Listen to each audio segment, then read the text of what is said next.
As you know, in this series which we presented this month, we wanted to give you a good overview of the great, outstanding mystics of the Christian tradition, both male and female, and we conclude this evening with one of the most unusual and to some people at one time most controversial of the mystics of the Western tradition, the one who was known in German as Meister Eckhart.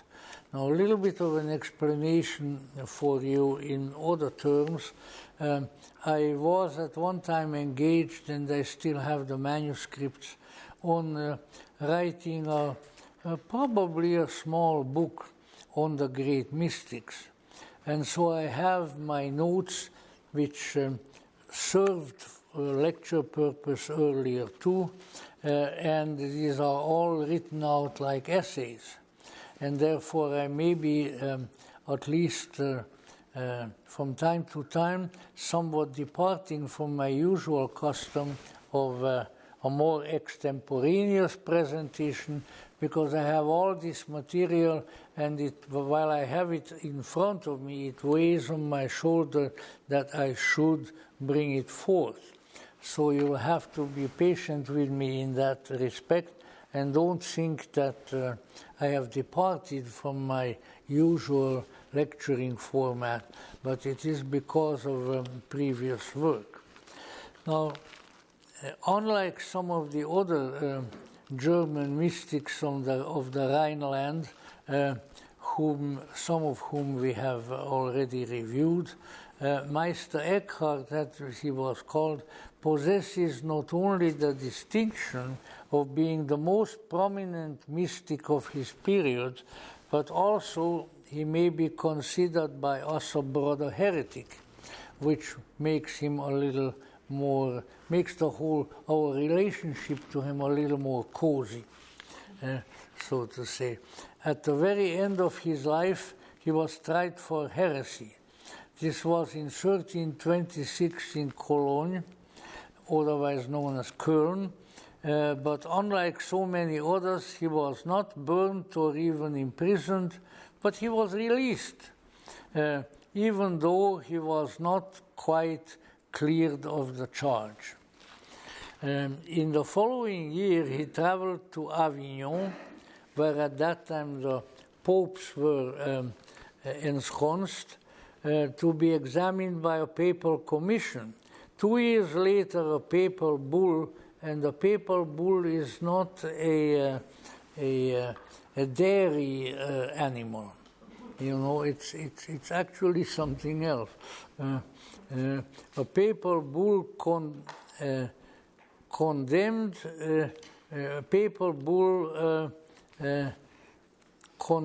as either heretical or at least dangerous 28 articles of his propositions drawn from his works. By this time, however, Eckhart was dead, having died somewhat late in 1328 or early 1329. The papal document also alleged that prior to his death, which would have been an opportune time to do so, that prior to his death, he recanted his heretical or suspect teachings.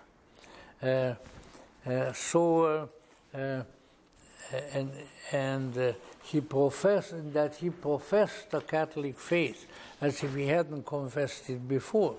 But of this there is no real proof. Eckhart's influence both in his time and in later periods of history was considerable. Among his contemporaries, or almost contemporaries, he had many illustrious followers. And they are worth mentioning because, God willing, and they'll still be occupying this not not always very comfortable chair in which I'm sitting, we might get around to discussing some of these other people as well. So we need to keep that in mind. His influence was considerable. For instance, others about whom it would be worthwhile to have some discussions, Heinrich Suso and Johannes Tauler, and the noted Cardinal Nicholas of Cusa in the 15th century. These were all great students and followers of Meister Eckhart. I even knew a very pleasant old lady, who was convinced that she was a reincarnation of Cardinal Nicholas of Cusa. And I never discouraged her. I said, well, you know, who knows, maybe. In any event, she was still fond of Meister Eckhart, so that says something. So then, and clear down to the 19th century, the German idealistic philosophers were all indebted to Meister Eckhart, his influence being particularly strong on Hegel, on Spinoza, and on my old favorite Schopenhauer. Even the German language is indebted to Meister Eckhart, for he wrote many of his most mystical works in medieval German instead of in Latin, which would have been the academic custom at that time. And so he proved that complex religious ideas could be expressed in the German tongue, even as Schiller and Goethe primarily with their dramas had proven that Enlightenment era German was a good way to convey human life and human emotion, and that created, of course, the fabulous dramas of Schiller and of Goethe, and subsequently really created the uniform German language from the so-called Bühnendeutsch, the German of the stage German, and that then eventually filtered down. And while there are still, as we call it in German, Mundarten, dialects in the various German regions, there is a very, very fine language, the literary German language, which I adore, and somehow in my dotage it creeps back on me. And I think more in German than I think in English, which is kind of curious because I only lived in a German-speaking country for 6 years, and I've been here, maybe 60 by now. In any event, so such people are very influential, even in a cultural and in a linguistic sense. The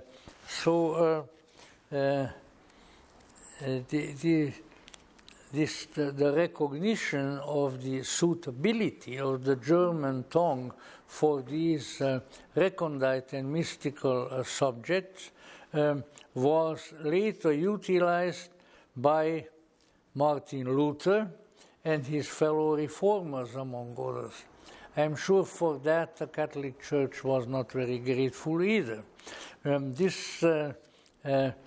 Eckhart was the most distinctly German of the German mystics, for which reason he was extolled by German patriots ever after.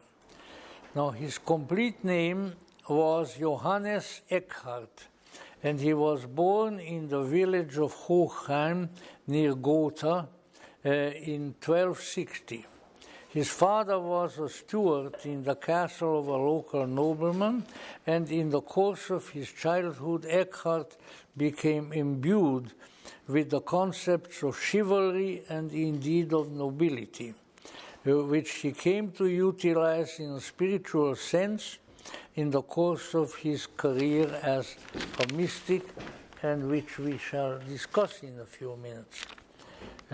In fact, I think we might as well plunge into it right now. Eckhart, like all educated people of his time, was very fond of classical Greek culture, knew very good Greek, and read the classics and studied them with great interest. He became familiar there with the Greek concept of Aristos, which means the best, from which the term aristocracy is derived.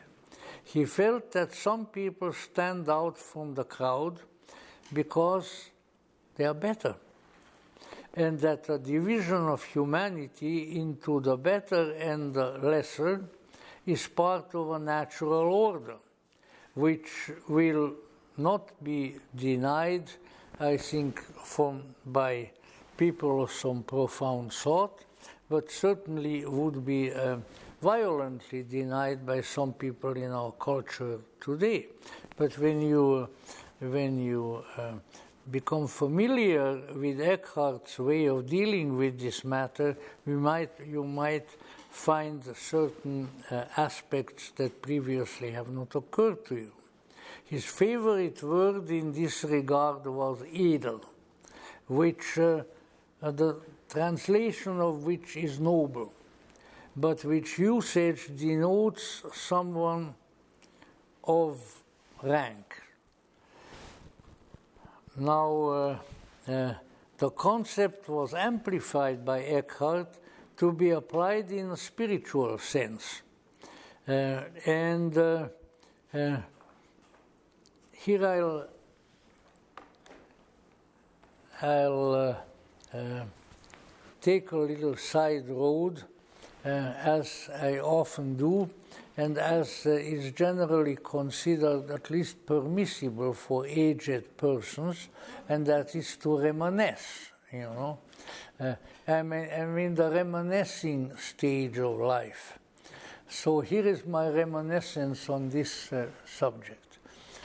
Soon after I came to this country, I ended up in a rinky-dink little college in California, Siberia, which is called the San Joaquin Valley, a period of my life of the memories of which I don't cherish. But let us say, in this rural institution, I met one professor who was really a fabulous individual. His name was Dr. Vincent Evans, and I will always pay tribute to him, because somehow he was the one with whom I could interact in a very creative manner. And you know what he did to me to begin with? He wanted me to write a paper to serve as my entry to his philosophy class. And I said, Professor, my English is not good enough. Well, what other language do you speak? And somehow I just hit on it. I should have said German, but I said French. He said, write a paper in French. So my entry essay in an American academic institution, no matter how little, was written in French. And he gave the title to it for me. He said, "How do I know that I don't know?" Not an easy topic, I would say.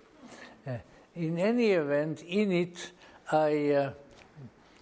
even though I was about 21 going on 22 years old, I thought I'll act a little bit like a smart aleck. And so among other things I wrote in the essay, I wrote it in French, of course, saying that I understand that it's in the American official documents, in the American Constitution, that all men are created equal. I said my position on that is that they may have indeed been created that way at the time of creation, but that somehow at the present time they seem to be singularly unequal to each other. And Dr. Evans did not take exception to it, but rather wrote almost a little essay of his own to me, also in French. And therein he was very insistent on the fact that, you have to know your history. And your history, when you know your history, then you will see that this particular phrase was stimulated or decreed by the founding fathers for a purely legal reason, because in the British law of the time, if you were a peer of the realm, you could also be tried by your peers. We still have that expression, your peers, and they could not be tried by a regular tribunal.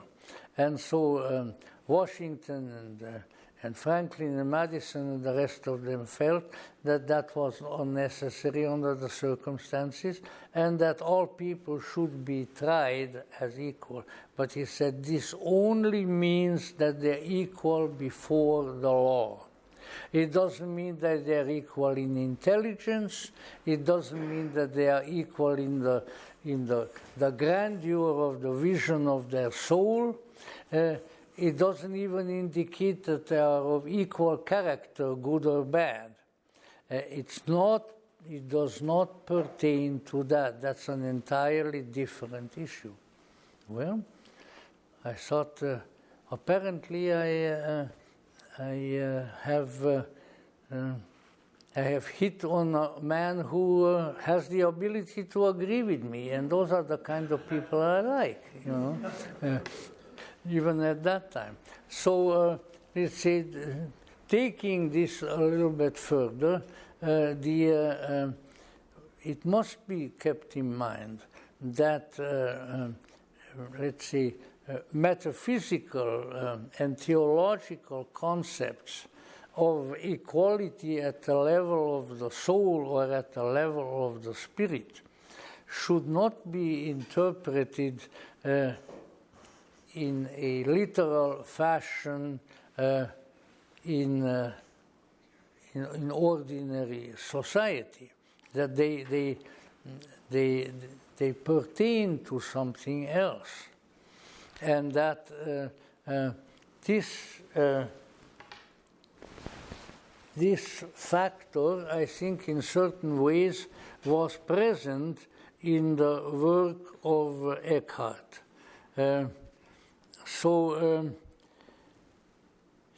Eckhart wrote, and these are almost direct quotations from partial quotations from his work.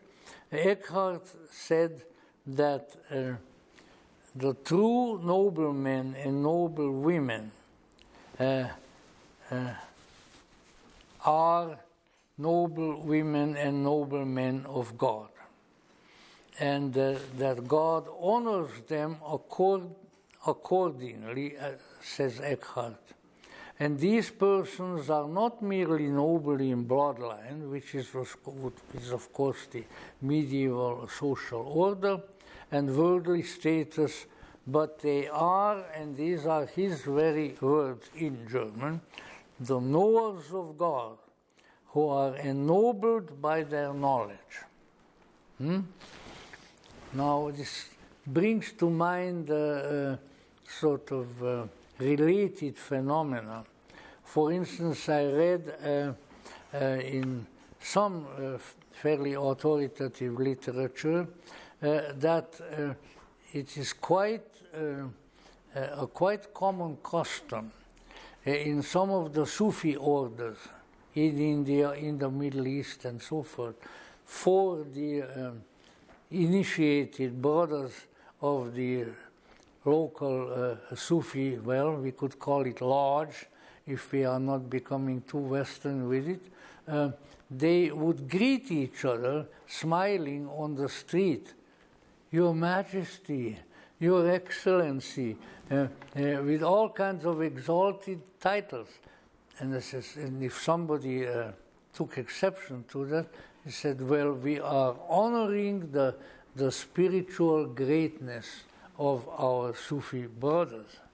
You see, so that, let's say, the metaphor, if such it is, of royalty and of nobility applied in a spiritual fashion is not merely an invention of Meister Eckhart, but it is, I think, a worldwide psycho-spiritual phenomenon. So that is, I think, of some interest. So Eckhart said that these persons are not merely noble in bloodline, but they are the knowers of God who are ennobled by their knowledge. Now here we may note a keynote that has affinities to Gnostic wisdom, of course, and holds a significant paradox. The Gnostics and their spiritual kith and kin have always held that all human beings contain a spark of the highest Godhead, and thus in their spiritual nature they are equal. So equality thus in a transcendental sense is most assuredly a Gnostic teaching. By the same token, it is also certain that Gnostic wisdom recognizes that as to their present condition, people are very different from each other, and that these differences are not only skin deep, but they extend to their souls. We know that the ancient Gnostics had proclaimed, because it's in all appears in the literature, that they proclaimed three soul types, as we might call them. And that these three soul types are very different from each other, and their differences are quite important. So the soul types spoken of by the Gnostics are the Helletic. These are Greek words transmogrified into English, the Helletic, the Psychic, and the Pneumatic. And that often the Pneumatics, which is the most refined, the highest category, the people of the spirit, are true Aristoi, namely the best. That is the Greek word. The nobles of God's royal court.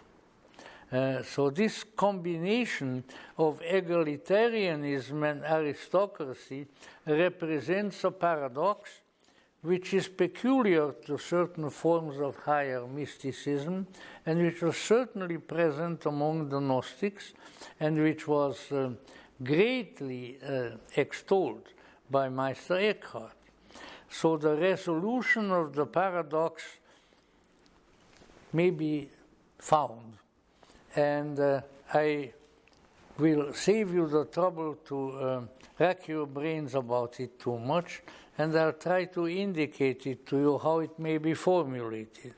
Human beings are equal in potential, but unequal in the degree of the realization of their potential. I would say that when that is thought through, it's an argument that is really irrefutable. But of course, people can try to refute anything. So that is really the resolution of the paradox. In the New Testament, as well as in the Gospel of Thomas, which is a sort of I mean, the Gospel of Thomas has been described in various ways, but it's almost a digest of the disclosures of the sayings and the more authentic ones of Jesus Christ in the New Testament, as if somebody had picked out all all his really interesting sayings and put them all together in the Gospel of Thomas. So they are of considerable authority in various ways. So what we have here then is, let's say that let me step back a little bit and try to explain the three Gnostic soul types. We have first of all the spiritual or pneumatic, as the Greek word has it, which represents the highest attainment, the highest achievement of the human psyche in spiritual terms. And then we have the psychic, by which is not meant somebody who lays out the tarot cards or looks at your palm or anything of that sort, but one whose consciousness is, let's say, the psycho-spiritual point of gravity is located in, not in the spirit any longer, but in the psyche, in the what we would nowadays call the four functions of the personality: physical, emotional, mental, and intuitive. And so those are when the consciousness is primarily focused on these functions, then you have what the old Gnostics called a psychic. And then, of course, there is the highest, let's say, the pneumatic is the spiritual and psychic, and then there is the lowly hyletic. Hyle means matter, and here we have a person who is extroverted and whose consciousness is, let's say, primarily focused on physical reality.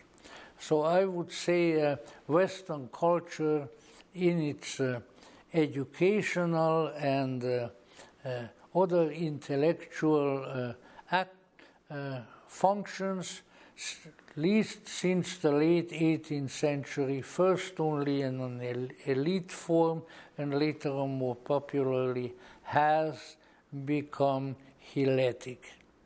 Hyleticism is the same as materialism. And it is because of the coming of that materialism which proceeded, you might say, from the top down, from the intellectual and the learned class, and from there filtered down to other strata of society, that we find an appearance of materialism which has never gone away. And which primarily was an intellectual preoccupation of a philosophical nature, really, influenced by what passed for science at various historical periods, but which ultimately penetrated all kinds of other areas of endeavor. And most unfortunately, to my mind, and I am just one mind, most unfortunately to my mind, it penetrated eventually politics. And it penetrated politics by way of the dialectical materialism of Marx and Engels. So when we come to that, we see that Heleticism, as the old Gnostics would call it, has penetrated the culture, and far from going away, it is still around. Of course, like all intellectual preoccupations and allegiances, it changes some of its external expressions from time to time. But when you analyze the reality behind these expressions, you find that they are always the same. And that is, let's say, the least desirable category of a soul type according to the old Gnostics, and it would seem that in his own way, as the result of his own gnosis, of course, Meister Eckhart pretty much agreed with that. Those who have not cultivated, so says Eckhart, not cultivated their God-related potential, we might as well say divine potential, remain spiritual paupers, as he called it, spiritually impoverished, while those who have inadequately cultivated them become mentally active but spiritually inert, which would be the Gnostic definition of the category of the psychic. And only those who have brought their spirit to full flowering may be considered the Aristoi, the best, which to the Gnostic would be the pneumatic. Eckhart's vision disclosed to him this most valuable truth. And so Eckhart was no slouch in intellectual terms either. He was a man of considerable philosophical and theological training. So when he was working with these concepts, the ultimate justification of which resided in his mind as the result of his own spiritual experiences, he was, to use a vulgar regional expression of our own country, he wasn't whistling Dixie.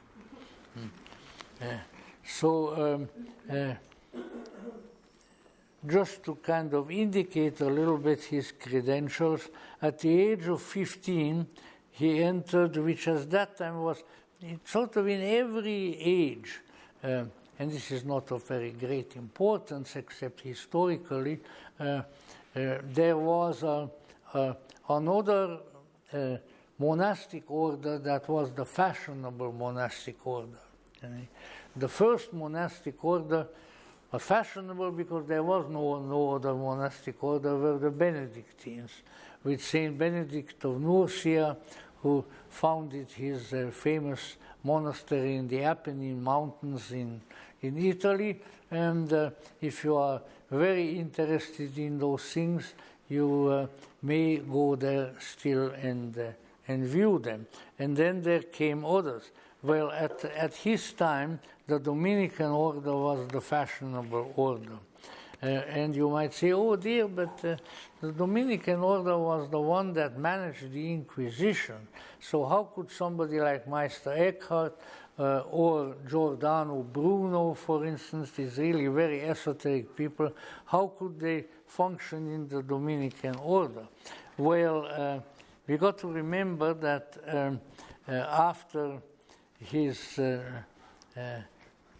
joined the Dominican order in Erfurt, where he studied for about a decade prior to his ordination to the priesthood. And now you better perk up your ears, but now he attended the School of High Studies in Cologne, in Köln, as we call it in German. This was the school that was founded by Saint Albertus Magnus, also known as Saint Albert the Great, who was himself a Dominican before he became an archbishop, and who is to this day, let us say, the patron saint of magicians and of alchemists. And he was also deeply influenced by the very famous student of Albertus Magnus, Thomas Aquinas, who became the father of Western theology, and who himself had the reputation of an alchemist and a magician. And there are all kinds of really nice stories about St. Thomas Aquinas, other than that he became quite corpulent in mature age. My doctor friend says that when you get old, one or two things will happen to you. Either you expand or you shrink. Well, I shrunk. So I have problems keeping my clothes falling off of me. But let us say St. Thomas, the holy Count of Roccasecca, because he was from Italian noble family, that St. Thomas expanded.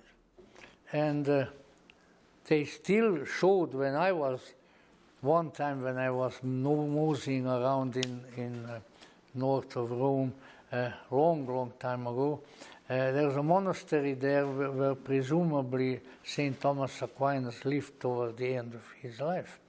And they have a big refectory table, a big thick wooden table. And in that refectory table there is a cutout at a certain point, and they say, that's where St. Thomas Aquinas sat, and they had to cut out the table to accommodate him. And they show that with considerable pride. No concern about obesity around there. In any event, Thomas Aquinas was, of course, a disciple of Albertus Magnus. Albertus Magnus was known as the greatest magician and the greatest alchemist of his time. There are even now, in even some pretty cheap establishments, sleazy bookstores and things like that, they will have grimoires allegedly authored by Albertus Magnus. But in any event, he was a very learned and very skilled occultist, shall we say. And certainly St. Thomas learned a great deal from him as well. Now, how about the high mysticism as represented by Meister Eckhart? Where did that come from? Well, obviously some of the impulse and some of the training also came to him from St. Thomas Aquinas. Because, Thomas Aquinas wrote the normative work of what then became known as scholastic theology, and really made the switch from a Platonic to an Aristotelian orientation in Christian theology. Now you might say that wasn't a very big improvement. Well, maybe it wasn't. But let's say he was ordered to do that under holy obedience. All right, Brother Thomas, you'll write the definitive treatise on theology, okay? And that will become the theology for the whole Western Church. All right, Your Holiness, and so he went ahead and did it. But while he did a very good job, although I must say to try to study St. Thomas and his interpreters directly, whether in the original Latin or otherwise, is a real chore. I had to do it, and it wasn't very pleasant. Very Aristotelian, very intellectual. I was just trying to prove the divine mysteries by way of intellectual intricacies, which only goes so far. But anyway, that was the work of St. Thomas. Now, St. Thomas got older, and then all of a sudden he changed. And there's a lot of documentation of that. He was up in the pulpit giving a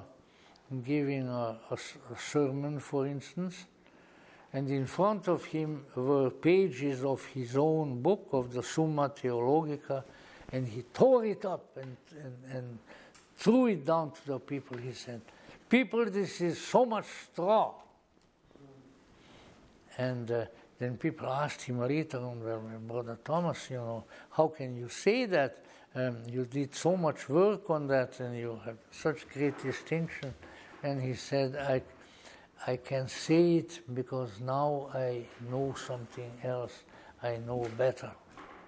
And so he was, particularly during that period of life, and that this is not really supposed to be a lecture about Thomas Aquinas, but since he was a very influential teacher of Meister Eckhart, I think it is in order that he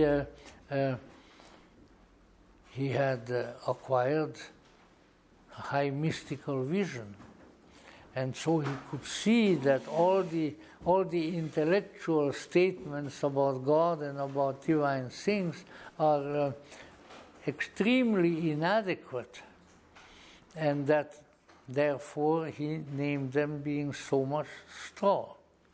So then he devoted his what was left of his life to a great extent to what? To poetry, to spiritual poetry. And he wrote the most beautiful Latin hymns, which are of a very great mystical content, and which have survived, especially among those who value that sort of thing. For instance, the hymn that is sung every time when the benediction of the Blessed Sacrament takes place, the Tantum Ergo Sacramentum, is by St. Thomas. And it is within the context of a yet larger poem. And there are a whole number of beautiful, exalted, mystical poetry to which he devoted pretty much the literary activities of the latter part of his life. Now, you also need to remember when the legendary about Albertus Magnus and St. Thomas and so is around, that it wasn't at all unusual, let us say at that time, for churchmen of prominence and at times of very great learning and mystical attainment, like Meister Eckhart, to be also interested in magic, because that they felt that was the external application of the mystical principle. I think it's attributed to Albertus Magnus, who is a saint and a doctor of the church too, as is St. Thomas, that sometimes he said, "The Lord God is a magician. Otherwise, how could he have created this world or anything else?" So in other words, the application of spiritual principles in external manifestation, they considered magic. And I always feel a certain pride, unjustified in my case, that the ecclesiastical founder of my native country, of Hungary, Pope Sylvester II, who sent the Holy Crown, which is still revered in Hungary, you can see it in the Houses of Parliament, and started the now more than 1,000-year-old Hungarian nation and the Hungarian kingdom. Pope Sylvester II went down in history as the greatest magician pope. His original name was Gerbert, and he was a French Benedictine monk who went to study the sciences, and magic was considered a science, in Spain with the Muslim magicians, and who then became Pope. In any event, these things were about and around, and you might say applied spirituality was often regarded as magic because it involved phenomena that were different from ordinary experience. So then these were some of these worked into the background of Meister Eckhart. Somewhere near the year 1300, Eckhart attained a prominent position in the Dominican order as the prior of Erfurt and the vicar of the state of Thuringia. Unlike others, however, Eckhart did not use his philosophical and theological learning to construct a system of thought, as we might say Aquinas did. No, that's not what he did. But to understand the reality of God and to teach the need for humans to be, as he called it, deiformis, which is a Latin word, no doubt, created by him, God-formed. Just the very word is something to think about. Deiformis.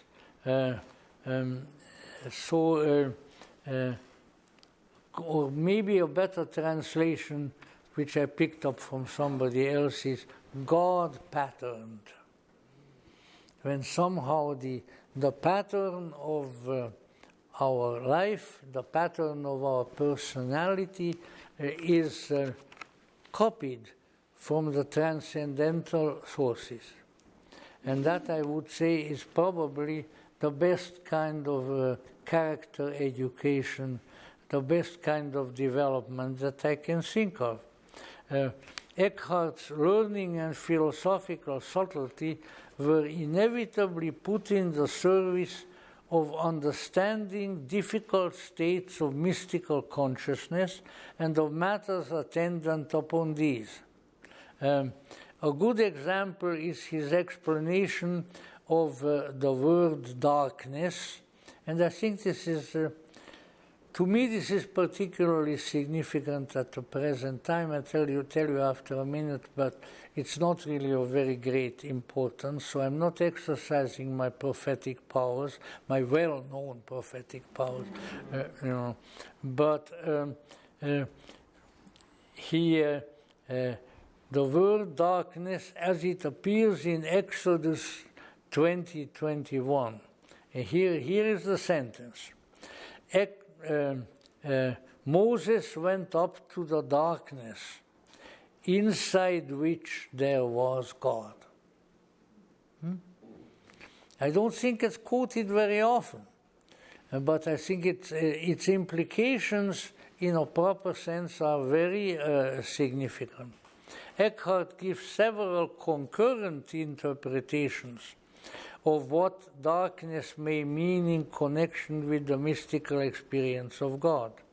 These are of considerable interest, I think, in themselves, while they also illustrate Eckhart's great subtlety and spiritual keenness in interpreting such mystical concepts. So this is now a very interesting excerpt that we can take from Eckhart and which is useful to us. Eckhart said that there are 4 kinds of darkness. Number 1, it may be the darkness may signify a troubled condition which compels a human being to seek God's aid. So if I'm in the darkness, I'm stumbling around in intellectual or moral darkness, my need for the divine is obviously increased. Now what we need to do is then to be conscious of that need and to ask for help. But much of the time we just go around, oh, I'm in darkness, I don't know what the heck is going on, and I am miserable. That's the kind of miserable darkness. Incidentally, from another source, and somewhat related to this, is the much abused man and the much abused expression of the dark night of the soul. That comes from the title of one of the treatises of San Juan de la Cruz, St. John of the Cross, the great friend and disciple of Saint Teresa, of the great Saint Teresa, my favorite saint. And people think that he wrote about depression that sets in the spiritual life. That's not what he wrote at all. That's not what he meant. San Juan de la Cruz meant that when the real he didn't use that term. When the real transformation takes place in the human soul, we are being what Jung would call a real individuation. There is a withdrawal of affect, as we might call it psychologically, from external concrete objects, not only physical ones, but intellectual ones as well, and emotional ones. In other words, in order to get to the center of our being, where the divine spark resides, we have to withdraw from some other things, at least in some ways, and at least temporarily. Why? Because, as you well know, we can't be everywhere at once. So when we are, when you say, this is the slogans of the modern world. Oh, you have to be involved. You have to improve the world. You have to change the climate. Well, I tell you what, I have studied magic as well, not just St. Thomas. I didn't have as good a teacher as St. Thomas. But let's say one of my advisors along those lines said that anybody who practices magic and who thinks that he can change the weather is not a magician but a fool. Because those are forces that are way beyond our power to influence. Now, why I brought that up, I'm not entirely sure. But I'm sure I brought it up for some purpose, and therefore you should appreciate it, see? But his saying was that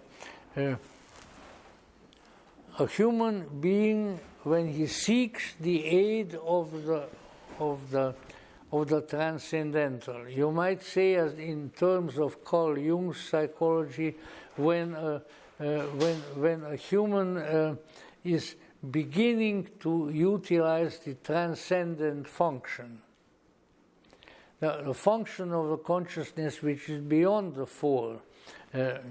Beyond earth, water, fire, and air, or beyond sensation, thinking, feeling, and intuition, the transcendent function, which I think pretty much corresponds to what in some of the classical spiritual schools was called the nous in Greek. The nous is beyond the psyche, but it's not the pneuma, the spirit yet, but it's the link between the personality, let us say, and that which transcends the personality, and therefore it is transcendental. So I think this is to be considered. I have heard the adage in several languages that man's adversity is God's opportunity. So if you have been experiencing adversity, be happy. No, I mean, it's a jest,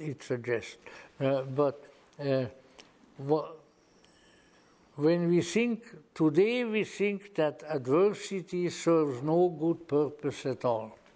When something happens to me that is not pleasant, it's no use. Forget it, maybe not always.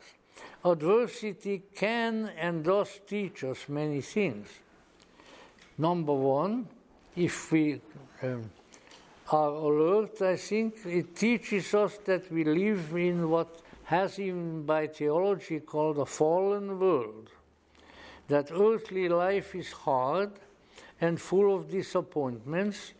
This may lead, however, if properly undertaken, to the recognition that this is not our true home, that we may turn to something other in a, what again the Greeks call a metanoia. Now once again you have to realize this is not world-denying, these world-denying Gnostics, world-hating Gnostics we are called, well, there are things in this world that I hate, but then there are other things in this world that I like. For instance, a good Wiener Schnitzel I like. That's just at the heretic level. But let's say, adversity can and does teach us many things. That needs to be kept in mind. And that earthly life is hard, it's full of disappointments and so forth, but if we take the proper conclusions from these things, then it may lead to what the Greeks called a metanoia, a turning about, which has been very inadequately translated into English as conversion. It just means a turning about. So that needs to be kept in mind. It can happen any time. I would say, I'm not going to be here now and brag to you about my conversion, how I found the light and all of that, and hallelujah, Jesus. No, but let's say, in all of our lives at various times there are moments of insight. And I would say that such a metanoia type of insight that I recollect offhand occurred when I was just 13 years old, and it had a connection with all the terrible things that were going on in the world around me in the middle of the war and Russian occupation and things of that sort. And it just came to me like thunder that, there must be something better in life than what is going on here. And so maybe there are ways of finding that better. And if I find such a way, but doggone it, I'm going to take advantage of it. And I tried. I mean, I didn't always succeed. Nobody succeeds always. But these are the kind of things that can happen. Look, I have to find something beyond this. Look, I have to turn somehow my vision, because somewhere there is something better, there is something more meaningful, there is something more transcendental, and something that may help me then to have a life. And it did. So this is the kind of darkness that can be put to good use, because what's darkened, the place of that which is darkened may be taken by something that is much more useful. And then the second darkness that Eckhart speaks about the darkness may denote the troubled condition of a human being, not when he experiences adversity, but when the God within him is moving. So something else starts, and its presence, as it begins to come forth, darkens the external world. It's almost as if something inside of you says, look, don't look at all that stuff out there, Don't look at the White House, don't look at the election, except from what is absolutely necessary. But you know what? I am here. I am here inside of you. I can come forth. I can show you things that none of these external things can show you. But first you have to stop looking out there. Why? Because we only have two eyes, We can't look in all directions at the same time. I don't know if we were octopuses or whatever they are called, with a lot of eyes, then we could look all over, but we can't. So this is, I think, a very direct, good statement. Meister Eckhart quotes the prayer of Saint Bernard of Clairvaux, who is another one of my favorite saints. After all, I went to school with the Cistercian order, and Saint Bernard was a fabulous character. I just give you he was traveling in the divine regions practically all the time, but when required, he could come back and say, so, come on, you got to do this, you got to do that. But for instance, he took off from he was the abbot of the great monastery, monastic city of Clairvaux, the early Cistercian order. So he was going someplace. So he got on his horse and he rode. So he rode for a while, and then some of the peasantry around the ransom said, Father, stop. He says, what do you want? Father, you are not sitting on that horse properly. What do you mean? And he found out he was sitting in reverse. He was sitting looking back on the horse. Because he was in ecstasy, he got on the horse, and the horse cooperated, and so there they went. But I guess he changed his position after that. So he was full of things like that. But he was also the tremendous visionary, and in his own way, really, he was one of the probably the greatest apostle of Sophia in Western history. In Eastern history, it's people like Solovyov. But and why was that?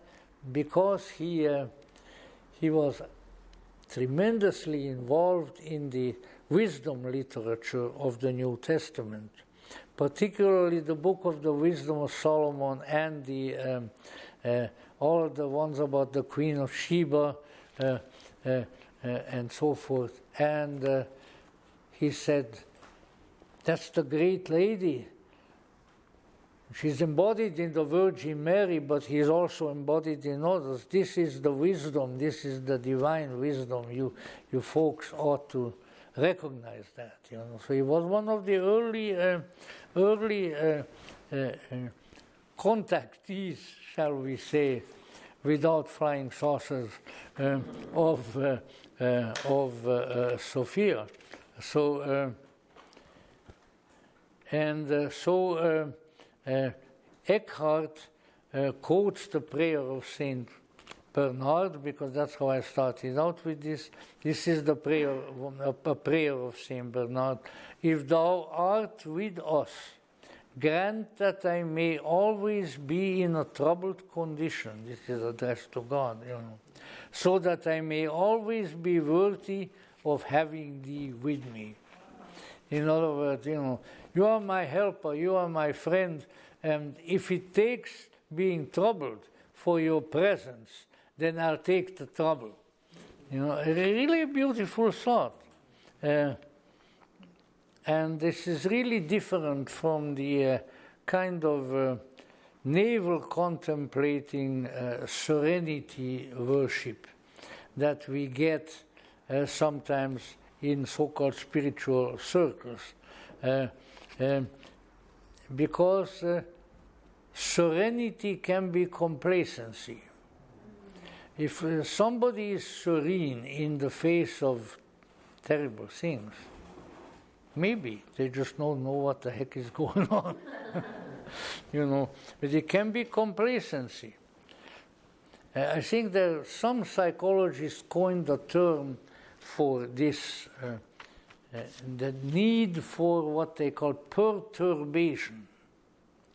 In other words, don't be too serene. Don't be too quiet. Maybe you need to be stirred up a bit. You know, maybe out of that stirring up, something good will come. So don't close yourself off to that sort of thing either. Of course, don't get stirred up to the point that you don't know you jump off a cliff. But energy in the psyche, energy in the soul. You know, and it's true. I've been around people, and I certainly don't want to put them down. It's very much in a serene mode, you know. Nothing bothers them. Nothing should bother you. You know, everything is all there. But you know, it comes out, you know what the final conclusion when you are in the presence of people is the following. Great disclosure, please listen. They are dull. They are dull. Nothing's going on. And you know what? I don't want to take as my inspiration and my teacher people in whose soul nothing is going on. I'd like to see something going on. Maybe then something will go on in me too. And that was precisely dear old Eckhart's position. He said, serenity can be complacency. And so a perturbation of the spirit is often the hallmark of many mystical and Gnostic states, and it even appears like so many of these things in a very powerful, very complex way in the Gospel of Thomas, which I mentioned before, the second logion, the second saying in the Gospel of Thomas. Jesus said, "Let him who seeks not cease seeking until he finds. And when he finds, he will be troubled. And when he has been troubled, he will marvel, and he will reign over the all." So what is described here is a process, not an event. You know, I had a vision of Jesus. I'm saved and sanctified. I am now living in the land of Canaan, eating grapes and pomegranates, and the devil won't tempt me anymore. This is actually a phrase that a good friend of mine heard in an evangelical meeting. And somehow it was so stimulating to me that I remembered it. But anyway, what we are dealing with him is that when one finds, when one really is there with the real things, the sign of that finding can be being troubled, because it's so different from everything else. You know? And things that are different from our accustomed and often beloved routine, they trouble us. You know, so therefore, don't be too troubled if you're troubled, because it might lead to something. But of course, don't just stay with being troubled, because then you are just one of the millions who are routinely troubled. No, these are my words, not of Meister Eckhart. But I think that when he has been troubled, he will marvel, and he will reign over the all. so that a troubled condition may and perhaps very often leads to the kind of altered state of consciousness which brings marvel. You marvel at the marvelous which is around, and this then places you in a very good position. So I think we have said about the perturbation and so forth, but let us say these two out of the four that we mentioned are probably the most important ones. But let's say another one of Meister Eckhart's statements has to do with how permanence can get away from impermanence. We will discover that impermanence must be beyond this world. That if we are looking for, let's say, the creative movement of transcendence, then we are not looking at a solid block on which we can sit. But there is creative change, there is impermanence. So we should welcome impermanence as long as it leads beyond itself. And this, I think, is very important. Everything that we consider in various ways as being permanent in this world turns out to be impermanent. Mm-hmm. Look at Hitler and his bodies. I remember very well the 1,000-year Reich. How long did it last? About 20 years or so.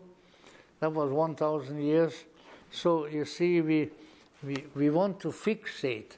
We think we created a condition, and this is the way we want it now. We don't want any change. Money, power, even learning, these things are impermanent. All kinds of things can happen to take them from us. Beauty, I don't need to tell you. I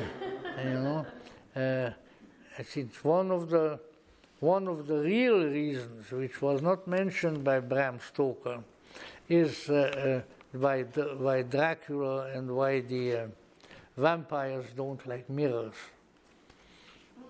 because their beauty doesn't last.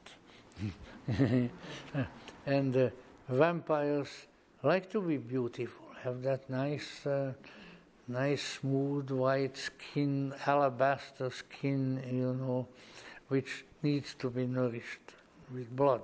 But this is just a little foretaste of Halloween, so you don't pay too much.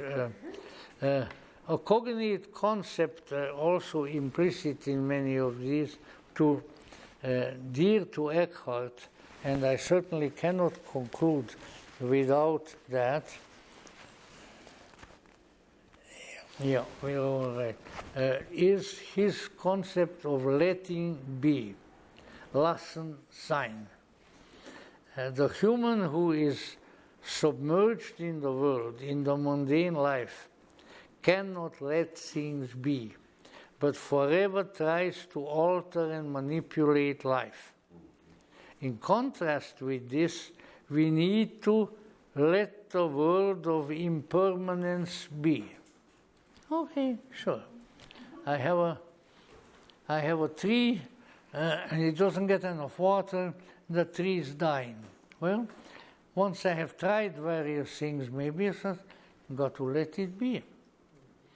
And there's one thing that I certainly know a good deal about now, as the result of time. that one has to let be one's age, you know. If you don't let it be, you become a caricature of yourself and of someone else. But if you let it be and try to manipulate with it in a more or less intelligent way, like, you know, your memory gets disturbed, at least mine does. So what will happen? Well, if you had a pretty good vocabulary to begin with, you think of an alternative concept and an alternative word, and the one that doesn't come to you will come later. Yeah? So there are ways of dealing with this, and this is the letting be. The human who is submerged in the world, says Meister Eckhart, cannot let things be. He forever tries to alter and manipulate life. Now, in contrast with this, we need to let the world of impermanence be, as I mentioned before. It works in its own way. Let it go on as it must. We are able to, as we are able to do this, we also learn how to let ourselves be, as he put it, God-shaped. Now that's a strange term. What shape is God? Well, he said God-shaped. When we leave ourselves alone, the divine has a chance to shape us and reshape us. So this is perhaps among other things an admonition against morbid introspection, and particularly the more Freudian approaches to psychology, to psychoanalysis and things like that are of that sort. I have met Freudians, both patients and therapists, who it's just always, you know, pickiness with your unconscious. Oh, you're doing this right. You don't do this not right. You are thinking about this badly. You have the wrong kind of dreams. You know, come on, let it be. You know, and the projection of that onto a larger scale are the revolutionary ideologies of a political nature. You know, always, you know, always change. Change. You know, I said, you want change? Do you inquire what kind of change you want, or do you just want change? And you know what? If I come down with cancer, there'll be a change. Mm-hmm. It's not going to be the change that I desire. You know, so be a little bit discriminating about change. Don't get infatuated just with change as such, because that's just an energy. That's nothing. If you are inclined toward change, try to see changes which are beneficial, and which are beneficial spiritually. Change from a heletic to a psychic, and from a psychic to a pneumatic. You know, change to something better. But it's somehow assumed that very often that the change itself, quite aside from its content, is somehow terribly beneficial. That's not true. Listen, if you become deadly sick, that's a change. You were healthy before, you changed into being sick. Was it a good thing? No. And if you want to project this to a larger scale, you know, you lived in a free society, and then it changes to an unfree society. No good, no good. I can assure you, I've been in it. It's really, really bad, you know. So the thing is, change. What kind of change? And it would seem to me that a rational being would think of things that way, but most of, great many of them don't. And one of the reasons I think is that we are easily swept away by energy. We are swept away by psychic energy, even as we are swept away by the wave of an ocean or something. And we've got to watch that, because energy gets hold of your consciousness and carries it. And carries it in all kinds of ways, many of which can be counterproductive. For one thing, ego inflation and all these kinds of things, they're all the result of energy. When an ego, a psychological ego, gets puffed up, the doctor, as Professor Ernest Wood, the dear man, used to say, the doctrine of the bloated ego. So when the ego undergoes bloat, it feels good. It's energizing. And you say, maybe I'm not a dumbbell that I thought I was. Yeah. And yet the fact of the matter is that you are being led into an illusion. And the most illusions are, in fact, I think a good definition, philosophical definition of an illusion is not that it's a falsehood, but that it is something that maybe has a kernel of truth in it that has been inflated out of proportion. So an illusion has some truth in it, but that truth is deceiving you when it masquerades as a great big totality. And so that is where intelligent and honest self-observation is a good idea. I don't mean flagellating yourself. I mean, leave that to others. They'll do it. They'll do it. If you think you need a beating up, you'll find somebody who will do it. Verbally, intellectually, physically, all kinds of ways. Because people like to do that. But on the other hand, you have to be careful not to succumb to these energies that inflate the ego in various other ways. And therefore really lead you into directions which are self-defeating.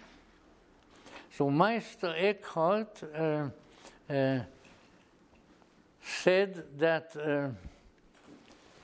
we should let be, which might be called a spiritual detachment, but it also has been translated by some from his archaic German, in which he wrote as disinterest. And in my books at home, where I have the collections of Meister Eckhart, there are many of them. He is bitter about the times in which he lives. So if you have, especially now in the wake of all the stuff that we have gone through for the last few years, if you have a certain bitterness, well, you know what? Even Meister Eckhart had some of it. Don't be too hard on yourself. Because in very truth, and he says things like that we really always live in the best of times and in the worst of times, as the poet said. Why? Because in every time there are opportunities for good things. We would say opportunities for gnosis. He would say opportunities of communion with God, for turning to the highest. But at the same time, there are also temptations toward distraction. And the worst temptations toward distraction are the ones that come with a thunderstorm, come with come with a big wind, not actually, but psychologically. You got to watch it. When feelings come to you, desires come to you, preoccupations come to you with an uncommon energy, then it may be time to kind of stop and try to feel that energy and feel it out and see whether that energy is really an unholy energy. I don't mean that devil is there talking to your ear. Yes, there are demons in the cosmos, and they are unpleasant fellows, I declare, but that's something else. But on the whole, these are interior psychological phenomena, and don't get caught up on the energy. That's the great problem. I'm a Hungarian, and they say the Hungarians have a temperament like the flame that comes from straw. When we are ignited, we burn, and we had a lot of occasions in our history to thus burn. But let us say we got to watch it, because these energies can take us in the wrong direction. And so maybe the best thing is to have a little bit of that letting be. Okay, this excites me in a pleasant way or in an unpleasant way. It's of course very much true with anger and so forth. But if we can withdraw affect from it, it's difficult to do, because it's like a storm. It carries you along, You say, oh, come on. Maybe I should not flow with this. Don't go with the flow.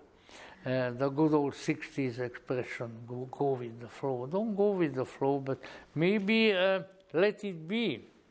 And this is really very similar to some of the admonitions of the Buddha and various other wise people. Saying, take a step back, let it be, and don't get so terribly involved in it.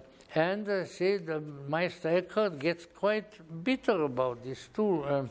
He's bitter about the times he lives in. It seems we always live in, as I said, in the best of times and in the worst of times. So he says to let things be and allow the divine to shape things. That's of course very important. There is something here. You can call it somebody in a monotheistic way if you want to. You can call it a divine energy. You can call it whatever you want to. But there is something here that knows more than I do. As discouraging as that may sound to me, especially when I'm lecturing. But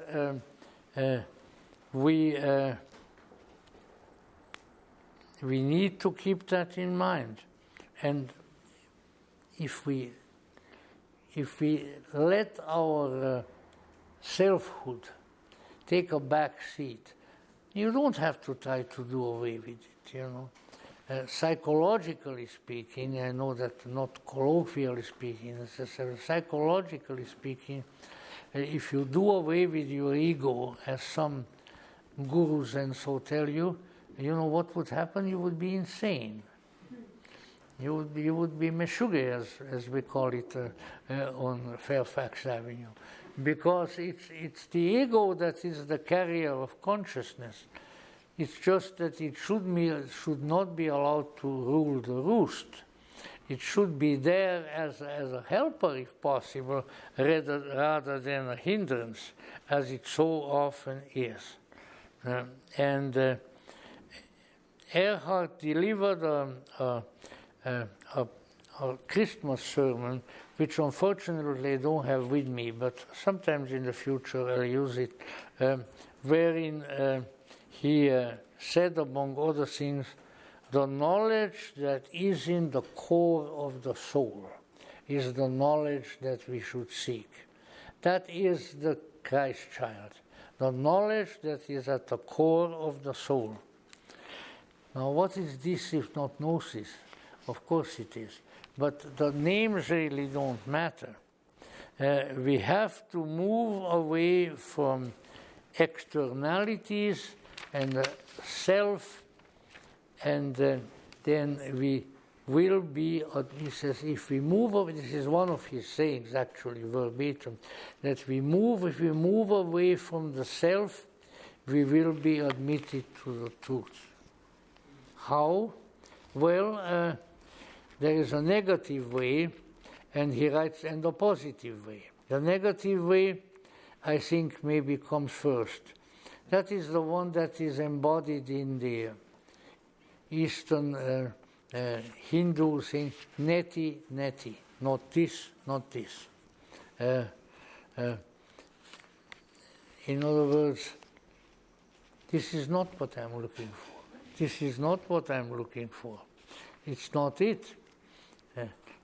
So the way of finding, after we renounce the many things, says Eckhart, as being not it, we looked at this, that's not it. It's not it. There's a good army joke about that, which, however, I'm not going to complicate the ending of the last portion of our talk with it. But by being astute enough to recognize what is not what we need, we may qualify for that which we need. So that's the negative way. So you have to learn how to say no. Oh yeah, you know what? This is nice, but this is not what I want. Okay, adios. Take the night train to the big adios, away, as the movie says. Sort of now. That's not it, the attitude of that's not it, precedes the that's it. Then comes the that's it. Then comes the recognition. The latter is what we call maybe the positive way, the way of finding.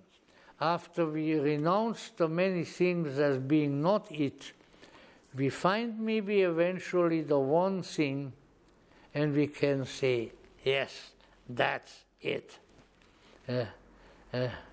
Strive for it. Listen. Look. Have your nostrils open to smell it. Like a horse.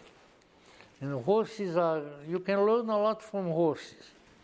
Unfortunately, I only had my horse until it was taken away from me, but I do remember the strange interaction that occurs after a while between the rider and the horse.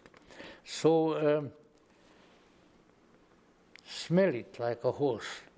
It will come. Just be sure to recognize it when it comes. And by the way, when I use the metaphor of the olfactory, I'm also using it in the negative sense. There are bad things. There are misleading things. There are stupid things.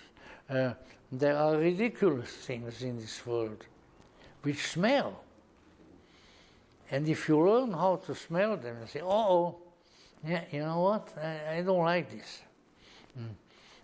Now, it is maybe a psychological phenomenon, but things can translate themselves into a smell. I think I probably still have time for that. The olfactory sense, as I'm sure many of you are aware, is much more important than we think. And there are, for instance, spirit beings, people who died, one thing or the other, who will alert you to their presence by a fragrance and other fragrances. And Madame Blavatsky, there was a play about Madame Blavatsky, and I'll bring that up. And it was a good play. I saw it in some Midwestern city. In any way, she was very, very despondent.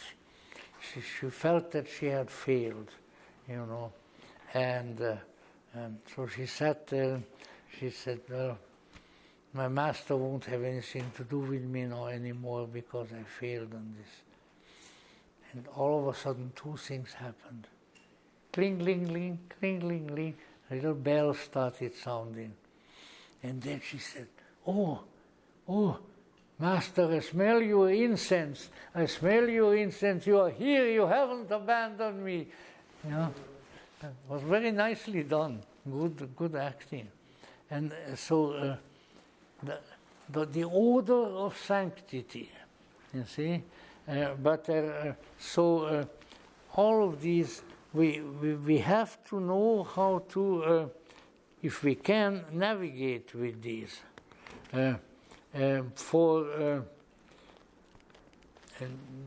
Meister Eckhart says that such a person who has learned to recognize the divine when it's present, when it comes, the real when it comes, such a person in no way can fall into deadly sin, which is, of course, the Catholic theological definition of something really bad, because with the deadly sin, theological meaning, you cut yourself off to the connection with the divine, for which reason it's considered a highly undesirable condition. So this is rather like the Gnostic teaching that the true pneumatic is really incapable of sin. He's beyond that. And that's another way of putting that. So look at the Cathars, for instance, the medieval Gnostics. God's real noblemen and noble women. No defections, no backsliding, even in the face of torture and death. As one author has said so beautifully, they could do no other. They knew who they were, and they had to act according to who they were. Then by then there is no other choice. May that condition indeed become more familiar to us. So the losing the ego consciousness are alluded to by some of the statements of Meister Eckhart, but it is a very subtle thing. It is something like in psychology we often call withdrawal of affect. So it's not the thing, boom, I don't have that, but you know, maybe this is something that I should kind of pull back from a little. I wish that that had occurred to me more often in my life. The same theme is articulated by Eckhart in several sermons. There is the keynote, and he is very forceful, and he's truly magnificent.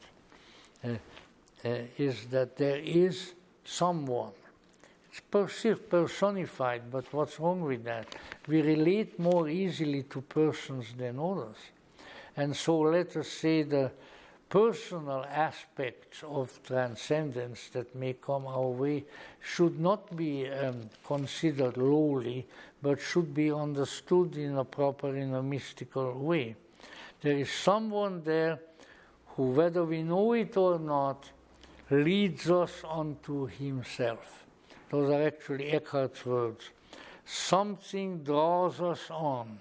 If we follow, if we don't stand in the way, if we withdraw ourselves from the things into which we have scattered ourselves, that is also an Eckhartian expression, then if we are able to withdraw ourselves into the irrelevancies into which we have thrown ourselves, then we are moving in the right direction.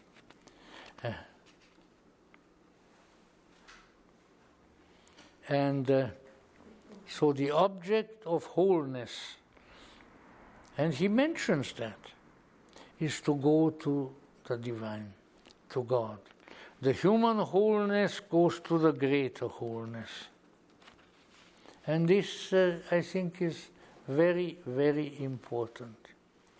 Because we are, one of our fears, and we are an anxious, a fearful race, for a variety of reasons, some of it our history and so forth. We are just a bunch of scared rabbits. But at the same time, we need, one of the things that we are afraid of is that we are going to lose. We are going to lose who we are, that we are going to lose ourselves. We are going to lose what life has constructed for us. Eckhart says, God is not going to take anything from you that belongs to you. He says, what you have is a gift, and God does not take his gifts back. Now, if you are thinking outside of a monotheistic context, well, you can call it whatever you want to call it. But I think that it is true. So the things that are good, we should appreciate. The things that distract us, we should shun. And if we do that, then we cannot fail but to move in the right direction. We cannot fail. But we have to be careful, and we have to allow those elements of life which should diminish in our life, diminish, and those which need to increase. So it's the two things, the loss and the gain, the black pillar and the white pillar of the Kabbalah, and we have to navigate between these. And if we do that, then ultimately we really cannot go wrong, because the desire, the passion, the longing, the unquenchable thirst that is within us is the thirst for the divine, for transcendence.